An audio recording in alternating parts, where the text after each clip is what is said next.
Students, मैं हूं आराधना फिर से एक बार आपके साथ लेके अपना next video only on my channel Aradhana tutorial classes. तो आज जो ये वीडियो है वो डिस्टिलेशन का ही नेक्स्ट पार्ट है, पार्ट 5 आई थिंक, जिसका टॉपिक है McCabe Thiele method. McCabe Thiele method that is very useful in distillation specially for binary distillation. जो भी डिस्टिलेशन पढ़ता है उसको मैकाबे-थैली मेथड पढ़ना वेरी नेसेसरी, बेसिक है ये पढ़ेंगे तभी आप आगे का मास ट्रांसफ़र पढ़ पाएंगे, क्योंकि बेसिकली मास ट्रांसफ़र जो है उसमें जो मेन इम्पॉर्टेंट टॉपिक है मास ट्रांसफ़र का दैट इज़ डिस्टिलेशन। डिस्टिलेशन अगर आपको नहीं आता तो आपको कुछ भी नहीं आता मास ट्रांसफ़र में, और डिस्टिलेशन में अगर आपको मैकाबे-थैली मेथड नहीं आता तो आपको कुछ भी नहीं आता। तो ये जो वीडियो है ये मैकाबे-थैली मेथड को एक्सप्लेन करने के लिए, इसमें सिर्फ एक्सप्लेनेशन है। जो नेक्स्ट वीडियो मैं बनाऊंगी उसमें एक न्यूमेरिकल को एग्जाम्पल लेके मैं समझाऊंगी, तो आपको और अच्छे से समझ में आ जाएगा। तो चलिए हम स्टार्ट करते हैं मैकाबे-थैली मेथड। तो अब बात करते हैं कि मैकाबे-थैली मेथड होता क्या है। मैकाबे-थैली मेथड एक, अगर हम सिंपल लैंग्वेज में बात करें तो एक प्लॉट होता है या फिर एक ग्राफ होता है। ये ग्राफ हमें क्या बताता है, ये ग्राफ जो है ये for binary distillation. Binary distillation क्या होता है, जिसमें मिक्सचर का हम डिस्टिलेशन कर रहे हैं उसमें सिर्फ 2 कंपोनेंट्स होते हैं। तो मैकाबे-थैली प्लॉट जो है या मैकाबे-थैली मेथड जो है वो फॉर बाइनरी डिस्टिलेशन कितने number of theoretical trace required हैं फॉर रिक्वायर्ड डिस्टिलेशन, मतलब डिस्टिलेशन के लिए कितने नंबर ऑफ ट्रेस रिक्वायर्ड हैं ओनली फॉर बाइनरी डिस्टिलेशन, ये कैलकुलेट होता है मैकाबे-थैली मेथड से या फिर मैकाबे-थैली प्लॉट से। यानी कि ये सिर्फ और सिर्फ 2 तरह के कॉलम होते हैं डिस्टिलेशन के लिए, आपके प्लेट कॉलम और एक पैक्ड कॉलम। तो यहाँ पे पैक्ड की बात नहीं हो रही है, यहाँ प्लेट कॉलम की बात हो रही है, नंबर ऑफ ट्रेस की बात हो रही है। अच्छा, ये जो मेथड है सिर्फ और सिर्फ बाइनरी डिस्टिलेशन के लिए है, और इसमें बहुत सारे अजम्पशंस होते हैं। जो रियल वर्ल्ड डिस्टिलेशन होता है पहले तो बाइनरी होता ही नहीं है, 2 से ज़्यादा कंपोनेंट्स हमेशा रहते हैं। तो रियल वर्ल्ड एप्लीकेशंस जो हैं, यानी रियल वर्ल्ड में जो डिस्टिलेशन होता है that is very complex compare to this method. So ये जो मैथड है ये आपका एक बेसिकली एक टूल है to understand the basics of tray distillation. तो मैकाबे-थैली प्लॉट को प्लॉट करने के लिए हमें क्या क्या चीज़ें रिक्वायर्ड हैं, हमें 3 चीज़ें रिक्वायर्ड हैं। First is rectifying section operating line, second is feed line and third is stripping section operating line. तो rectifying section operating line and stripping section operating line, ये मैं आपको पहले वीडियो में, इससे पहले जो मेरा वीडियो था डिस्टिलेशन पार्ट 4, उसमें मैंने आपको ये ऑपरेटिंग लाइन प्रूव करके डेरिवेशन दिखाया था। यहाँ पे मैं सीधे मैं ऑपरेटिंग लाइन की क्वेश्चन मैंने यहाँ पे लिख दी है in the form of y = mx+c। तो y = mx+c फॉर्म में लिखा है। तो यहाँ m क्या है, यानी कि स्लोप क्या है जो x से पहले, यानी कि r/r+1, और इंटरसेप्ट क्या है, इंटरसेप्ट है xg/r+1। अगर आप y = mx+c से इस इक्वेशन को कंपेयर करेंगे तो m जो है वो है r/r+1 और c जो है वो क्या है xg/r+1। c क्या होता है इंटरसेप्ट और m क्या होता है स्लोप। तो अगर आपको रेनॉल्ड्स नंबर कैलकुलेट करना है तो आपको क्या क्या पता होना चाहिए, आप इजीली कैलकुलेट कर सकते हैं। अगर आपको रो पता हो यानी कि आपको डेंसिटी पता हो, ठीक है, आपको v पता हो यानी कि आपको वेलोसिटी सही पता हो, आपको d पता हो डायमीटर, या फिर l यानी कि करेक्टरिस्टिक लेंथ।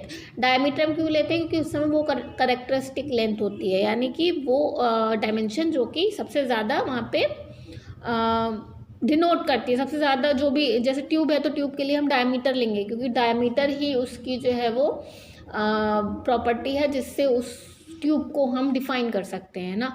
तो करेक्टरिस्टिक लेंथ आपको पता होनी चाहिए, जैसे हम डायमीटर भी कहते हैं, और आपको म्यू पता होना चाहिए, विस्कोसिटी पता होना चाहिए। तो आपके अगर रो वी एल और म्यू चारों चीज़ें पता है तो आप बहुत अच्छे से रेनॉल्ड्स नंबर को कैलकुलेट कर सकते हैं।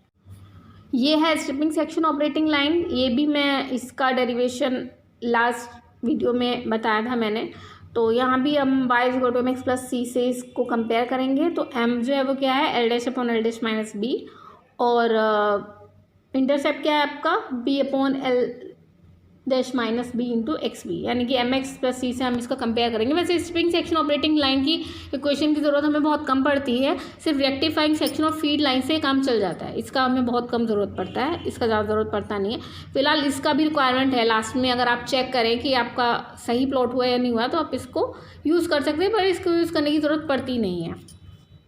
तो मैं कैप हिल प्लॉट करने के लिए 3 ऑपरेटिंग लाइंस की क्वेश्चन बहुत ज़रूरी है। First one was rectifying section operating line, second one was stripping section operating line and the third one is feed section operating line, जो कि मैंने पहले वीडियो में नहीं बताई थी, तो मैं यहाँ पे बता रही हूँ।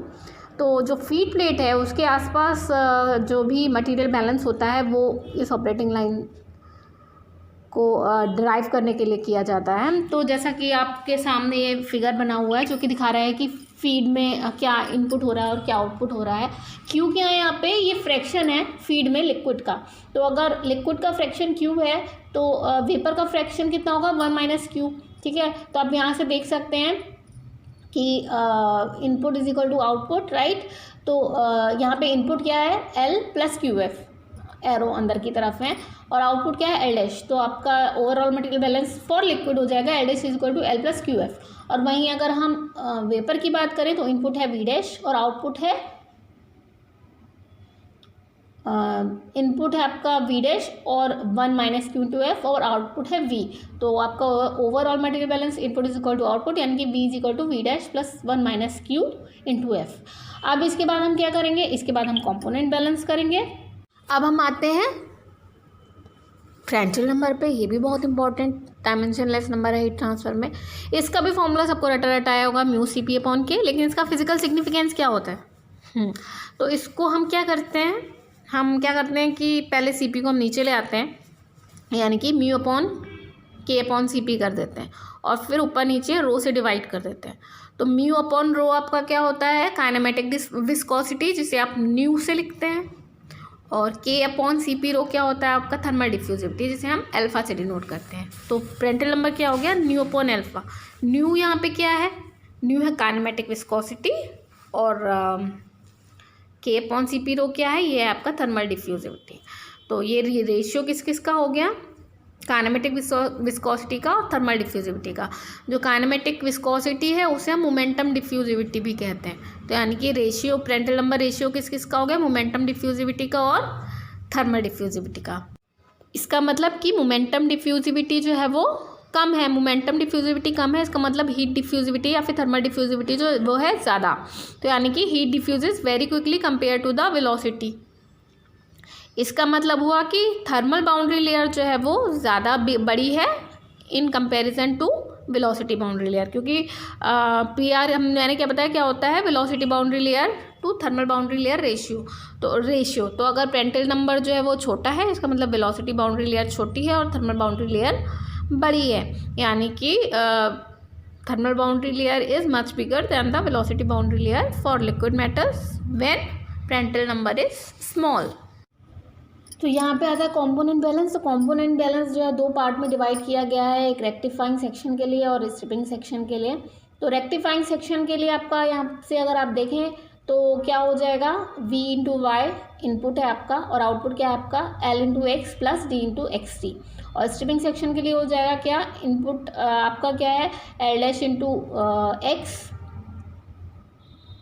और जो आउटपुट है वो आपका क्या है v dash Y plus b into X B. ठीक है, अब इन दोनों इक्वेशंस को हमने क्या किया, एक दूसरे में से सब्सट्रैक्ट कर लिया। ठीक है, अब हम जानते हैं जो पिछला हमने ओवरऑल मटेरियल बैलेंस किया था, वहाँ से हमारा निकल के आया था v minus V dash is equal to 1 minus Q into F and l minus L dash is equal to minus Q into F. इसको हमने इस प्रीवियस इक्वेशन में हमने पुट कर देंगे, और इसके अलावा लास्ट में जो हमारी टर्म्स आ रही है D X T plus B X B. तो अगर हम ओवरऑल बैलेंस जो हम कॉलम पे करते हैं तो वो आता है F into X F is equal to D into X T plus B into X B. तो जो प्रीवियस इक्वेशन है उसमें D X T plus B X B की जगह हम एफ एक्स एफ रख सकते हैं। तो ये तीनों चीज़ को हमने इस इक्वेशन में पुट किया, तो फाइनली जो इक्वेशन आई यानी कि 1 minus Q into f into y is equal to minus q f x plus f x f. इसको हमने y is equal to m x plus c की टर्म में हमने जब किया, यानी कि हमने क्या किया, वाई का जो वाई के साथ जो मल्टीपल में है यानी कि 1 माइनस क्यू इंटू एफ, इससे हमने पूरे में डिवाइड कर दिया। तो ये क्वेश्चन जो आपको पिंक पोर्शन में नज़र आ रही है वो निकल के आती है, जो कि y is equal to m x plus c की टर्म में है। और ये जो इक्वेशन है that is operating line equation for feed, यानी कि फीड लाइन इक्वेशन, जहाँ की स्लोप क्या है आपका, स्लोप है y = mx + c। तो अगर हम कंपेयर करें तो स्लोप m क्या है आपका -q/1 - q, और इंटरसेप्ट है आपका xf/1 - q। तो ये जो आपकी ऑपरेटिंग लाइन है इक्वेशन फॉर फीड लाइन, इसमें क्योंकि xf और q दो टर्म्स आ रहे हैं और ये दोनों ही टर्म्स फिक्स्ड होते हैं, कांस्टेंट होते हैं, तो q लाइन जो होगी वो एक स्ट्रेट लाइन होगी, जहाँ की आपका स्लोप होगा -q/1 - q, और जो इंटरसेप्ट है वो क्या होगा xf/1 - q। अब अगर इस इक्वेशन में हम x की जगह xf रख देते हैं, ये जो इक्वेशन है ऑपरेटिंग लाइन की, उसमें अगर हम x की जगह xf रख देते हैं और हम रीअरेंज करते हैं तो आएगा हमारा y = भी xf आ जाएगा, यानी कि if x = xf then y = xf। तो ये पॉइंट आपका कब आएगा, ये पॉइंट क्या हो गया आपका x y दोनों xf के बराबर है, यानी पॉइंट हो गया xf। और ये पॉइंट आपका क्या आता है, जो 45 डिग्री जो डायगोनल आपका बनेगा, यानी कि 0 to 1 के बीच में आप स्ट्रेट लाइन जो है ड्रॉ करोगे, क्योंकि x भी 0 to 1 के बीच में होगा और y भी 0 to 1 के बीच में होगा। तो जब हम एक बीच में डायगोनल खींचेंगे उस डायगोनल पे ही ये पॉइंट होगा xf। और अगर q की वैल्यू जैसे जैसे चेंज होगी वैसे वैसे जो क्यू लाइन का स्लोप होगा वो भी चेंज होता जाएगा।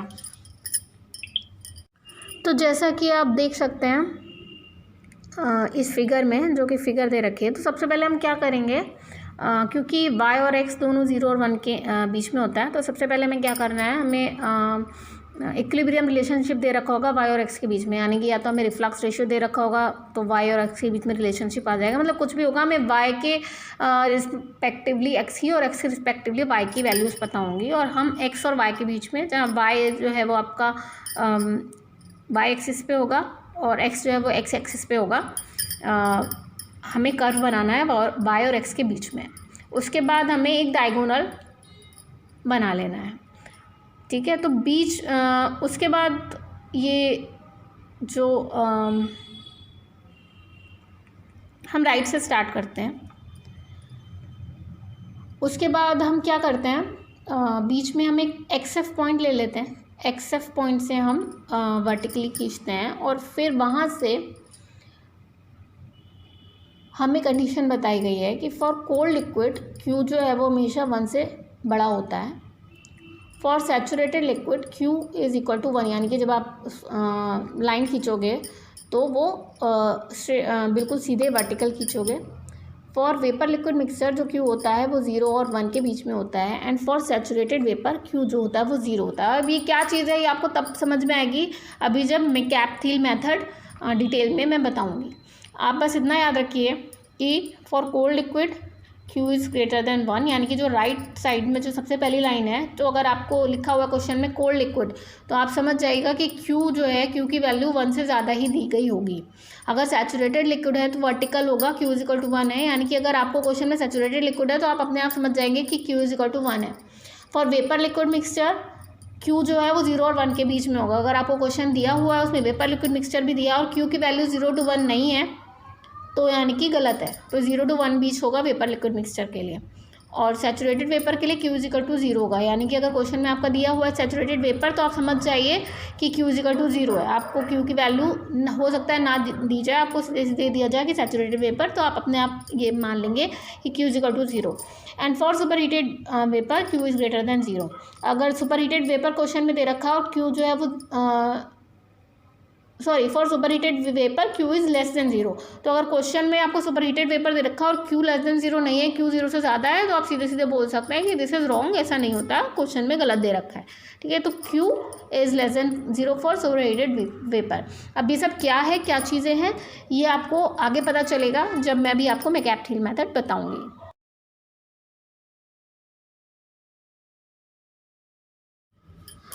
Now McCabe Thiele method.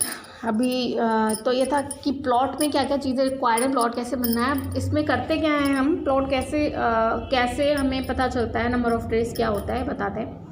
तो this method uses the equilibrium curve diagram to determine the number of theoretical stages required to achieve a desired degree of separation, ठीक है। तो इक्विलिब्रियम कर्व डायग्राम बनता है, यानी कि y और x के बीच में इक्विलिब्रियम रिलेशनशिप से हम y और x के बीच में ग्राफ खींचते हैं, इक्विलिब्रियम कर्व खींचते हैं, और वहाँ से हमें नंबर ऑफ थ्योरेटिकल स्टेजेस पता चलते हैं required to achieve a desired degree of separation, ठीक है। जैसा कि मैंने आपको बताया कि इसमें बहुत सारी अजम्पशंस हैं, पर ये डिस्टिलेशन ऑपरेशन को समझने के लिए बहुत ही अच्छा टूल है। ठीक है। The VLE data must be available at the operating pressure of the column. जो भी कॉलम का जो भी ऑपरेटिंग प्रेशर है उस पर VLE data must be available, यानी कि आपको y और x या तो सीधे सीधे वैल्यूज दी होगी, इतने y पे x इतना है, इतने y पे x इतना है, या फिर आपको दोनों के बीच में कोई रिलेशनशिप दी गई हो, जैसे कि रिफ्लक्स रेशियो, जैसे कि रिलेटिव वॉलेटिलिटी। रिलेटिव वॉलेटिलिटी अगर आपको पता है तो यानी कि आपको y की वैल्यू पता है तो आप x कैलकुलेट कर सकते हो, x पता है तो आप y कैलकुलेट कर सकते हो, तो आपको रिलेटिव वॉलेटिलिटी पता होनी चाहिए। तो इसके लिए हमें क्या क्या चीज़ें पता होनी चाहिए? फीड कंडीशन यानी कि f पता होना चाहिए, डिस्टिलेट या बॉटम में से कोई एक पता होना चाहिए। क्यों? क्योंकि क्या होता है आपका ओवरऑल मटेरियल बैलेंस होता है डिस्टिलेशन कॉलम के लिए, होता है f यानी कि feed equal to distillate plus bottoms.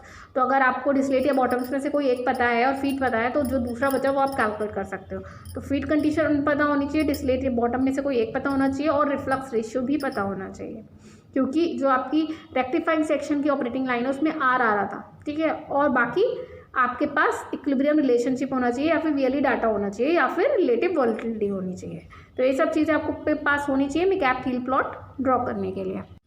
तो ये एग्जाम्पल है। तो ये आपका एक डिस्टिलेशन कॉलम है जिसमें रिफ्लक्स रेशियो R है, डिस्टिलेट दे रखा है आपका D, बॉटम्स B, जिसमें आपका फ्रैक्शन है of more volatile component XB, distillate में जो मोल फ्रैक्शन है of more volatile component that is XD, और फीड है F। फीड में जो लिक्विड है उसका फ्रैक्शन है Q, और मोल फ्रैक्शन जो है more volatile component that is XF। अब इस कॉलम के लिए हमें क्या करना है? हमें नंबर ऑफ थ्योरेटिकल ट्रेज यानी कि n कैलकुलेट करना है। तो देखते हैं हम कैसे प्लॉट करने वाले हैं, क्या करने वाले हैं।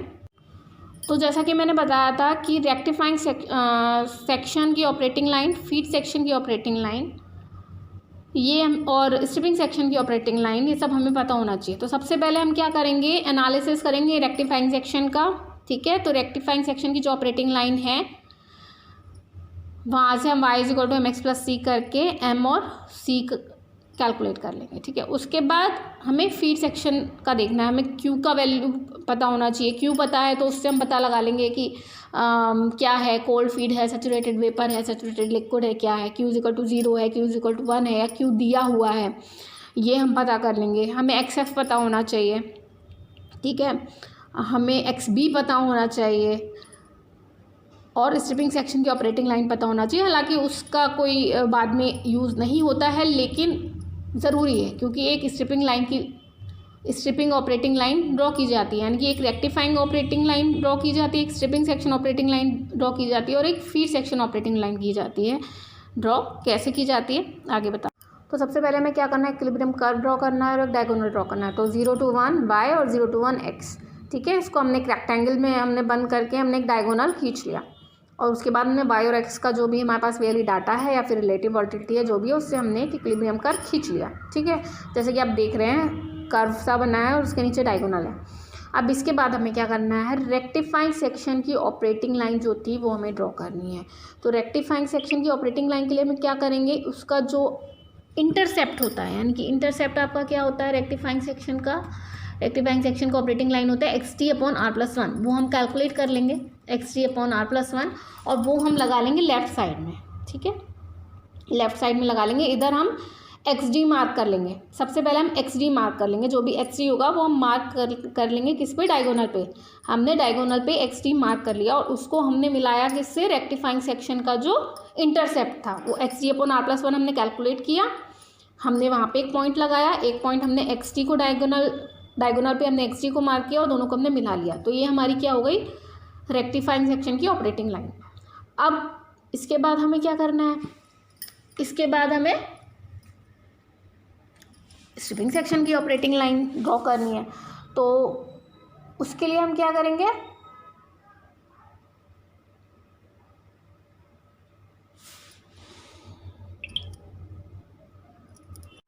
नहीं, तो पहले हम स्ट्रिपिंग सेक्शन नहीं, पहले हम फीड लाइन के लिए ऑपरेटिंग लाइन ड्रॉ करेंगे। और उसके लिए हम क्या करेंगे? जब हमने रेक्टिफाइंग सेक्शन के लिए ऑपरेटिंग लाइन ड्रॉ किया था तो हमने क्या किया था? XD मार्क किया था डायगोनल पे, और Q लाइन के लिए हम क्या करेंगे? XF मार्क करेंगे डायगोनल पे। उसके बाद हमें क्या करना है? जो उसकी ऑपरेटिंग लाइन है उसमें जो m की वैल्यू है Q/Q-1 वो कैलकुलेट करके, और चांदे से हम उसको ड्रॉ कर लेंगे। कहाँ से? XF जहाँ पे डायगोनल को टच कर रहा है, उस पॉइंट को जो हमने मार्क किया है वहाँ से हम Q लाइन की ऑपरेटिंग लाइन कैसे ड्रॉ करेंगे? डायगोनल से स्लोप ड्रॉ करके, और स्लोप कैसे करेंगे? चांदे से हम ड्रॉ कर लेंगे। और दूसरी चीज़, अगर सैचुरेटेड लिक्विड या सैचुरेटेड वेपर दे रखा है तो सैचुरेटेड लिक्विड के लिए Q = 1 होता है, यानी कि स्ट्रेट लाइन सीधे सीधे हो जाएगी। और अगर सैचुरेटेड वेपर है तो Q = 0, यानी कि हॉरिजॉन्टल लाइन हो जाएगी। तो ये होगी आपकी Q लाइन। अब आपको क्या करना है? स्ट्रिपिंग सेक्शन के लिए ऑपरेटिंग लाइन ड्रॉ करनी है। तो जैसे कि मैंने आपको पहले बताया था कि स्ट्रिपिंग सेक्शन की ऑपरेटिंग लाइन की आपको क्वेश्चन याद करने की बिल्कुल ज़रूरत नहीं है, वो सिर्फ चेक करने के लिए है। जब आपका क्वेश्चन हो जाए तो आप चेक करें, सिर्फ इसलिए है। अगर आपको पता है कि आपने जो सही किया, आप पूरे कॉन्फिडेंट हैं, तो उसको याद रखने की कोई ज़रूरत नहीं है, ठीक है। तो रेक्टिफाइंग सेक्शन की ऑपरेटिंग लाइन और Q लाइन यानी कि फीड के लिए जो ऑपरेटिंग लाइन है, दोनों जहाँ पे इंटरसेक्ट कर रही हैं, अब इन दोनों की तो ऑपरेटिंग लाइन बन गई रेक्टिफाइंग सेक्शन के लिए और फीड के लिए। अब तीसरी जो है वो किसके लिए? स्ट्रिपिंग सेक्शन के लिए है। तो उसके लिए हमें कुछ नहीं करना है। हमने रेक्टिफाइंग सेक्शन के लिए XD मार्क किया, हमने फीड के लिए XF मार्क किया डायगोनल पे, और स्ट्रिपिंग सेक्शन के लिए हम XB मार्क करेंगे डायगोनल पे, ठीक है। फिर XB को हम उस पॉइंट से मिला देंगे वो जो कि इंटरसेक्शन पॉइंट है किसका? रेक्टिफाइंग सेक्शन का और फीड लाइन का। ये फीड लाइन और रेक्टिफाइंग सेक्शन की जो ऑपरेटिंग लाइन है वो जहाँ इंटरसेक्ट कर रहे हैं उसको हम XB वाले पॉइंट से मिला देंगे, ठीक है। तो ये हमारा प्लॉट ड्रॉ हो गया। अब हम कैसे प्लेट्स बताएंगे कि प्लेट्स कैसे हैं, कैसे हम देखेंगे। तो XD का पॉइंट हमने जहाँ डायगोनल पे मार्क किया था वहाँ से हम हॉरिजॉन्टल बनाएंगे, फिर वर्टिकल बनाएंगे। तो वर्टिकल कहाँ तक बनाएंगे? जहाँ तक कि इन तीनों ऑपरेटिंग लाइन का जो कॉमन पार्ट है, ठीक है, वहाँ तक वर्टिकल बनाएंगे, फिर हॉरिजॉन्टल, फिर वर्टिकल। तो ऐसे ब्लॉक्स बनते चले जाएंगे, ठीक है। वो ब्लॉक्स हम काउंट कर लेंगे। अब जितने भी ब्लॉक्स आएंगे उसमें एक ब्लॉक जो होता है वो रिबॉयलर का होता है, यानी कि नीचे जो रिबॉयलर लगा होता है बॉटम पे, वो भी एक थ्योरेटिकल ट्रे माना जाता है। तो अगर 7 ब्लॉक्स आ रहे हैं तो इसका मतलब 7 ट्रे हैं, बट ट्रेस जो हैं कॉलम के अंदर वो 6 हैं, 7 - 1, ठीक है। तो इस तरीके से हम बताते हैं कि नंबर ऑफ ट्रेस कितनी है, कितनी होनी चाहिए किसी भी डिस्टिलेशन कॉलम में फॉर रिक्वायर्ड सेपरेशन।